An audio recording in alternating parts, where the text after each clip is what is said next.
নতুন ফ্যাসিবাদ থেকে বাঁচাতে, দুর্নীতি থেকে বাঁচাতে এবং রাষ্ট্রকে একটি মানবিক সমৃদ্ধ ন্যায় বিচারের বাংলাদেশে পরিণত করার জন্য জুলাই সনদে একমত হয়ে যাওয়া সকল বিষয়গুলো যেন জুলাই চার্টারের মধ্যে থাকে এবং সেগুলোর ভিত্তিতে গণভোট দিতে হবে এবং সেই গণভোটের মধ্যে পিয়ারের প্রস্তাবকে অন্তর্ভুক্ত করতে হবে। আমরা বলেছি আপনি গণভোটে দিয়ে দেন, পিয়ারের পক্ষে জনগণ কি মতামত দেয়, জনগণ যদি পিয়ারের পক্ষে মত দেয় সকল দলকে সেটা মানতে হবে। যদি অধিকাংশ মানুষ পিয়ার পদ্ধতি না মানে আমরা জামাত ইসলামী সেই প্রস্তাব মেনে নেব, কিন্তু জাতির মতামত না নিয়ে পিয়ারকে উপেক্ষা করা যাবে না।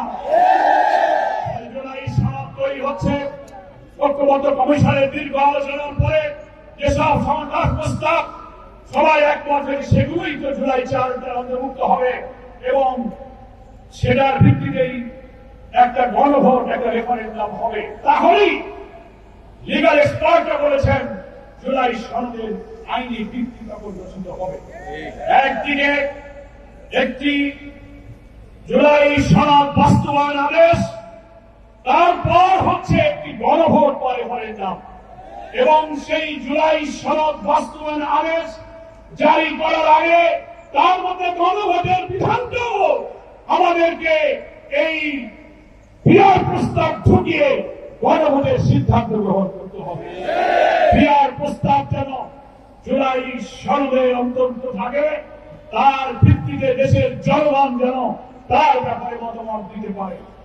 ইতিপূর্বে বিভিন্ন সার্ভের ভেতর দিয়ে আমরা দেখতে পেয়েছি বাংলাদেশের অধিকাংশ মানুষ পিয়ার পদ্ধতিতে নির্বাচন চায়। তাই আজকের গণমিছিল পূর্বক এই সমাবেশে আমরা আর বক্তব্য দীর্ঘ করব না। যারা কষ্ট করে এই বর্ষণ মুখর দুপুরে পবিত্র জুমার দিনে রাজধানী ঢাকার বিভিন্ন প্রান্ত থেকে ছুটে এসেছেন, আমি তাদের সকলকে মোবারকবাদ জানাই। আমাদের আজকের এই সমাবেশের সভাপতির বক্তব্যের পরেই গণমিছিল শুরু হবে। আপনারা সবাই গণমিছিলে থাকবেন। আমরা সব নেতৃবৃন্দ নিয়ে ঐতিহাসিক এই গণমিছিলে পিয়ার, গণভোট, জুলাই সনদ এবং লেভেল প্লেইং ফিল্ড, ফ্যাসিবাদের দশকদের বিচার এবং রাজনীতি নিষিদ্ধ করার দাবিকে উজ্জীবিত করতে হবে।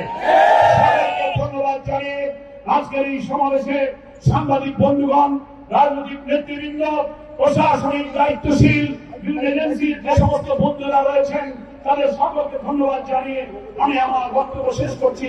আল্লাহ হাফেজ। বাংলাদেশ জিন্দাবাদ, জামাত ইসলামী জিন্দাবাদ।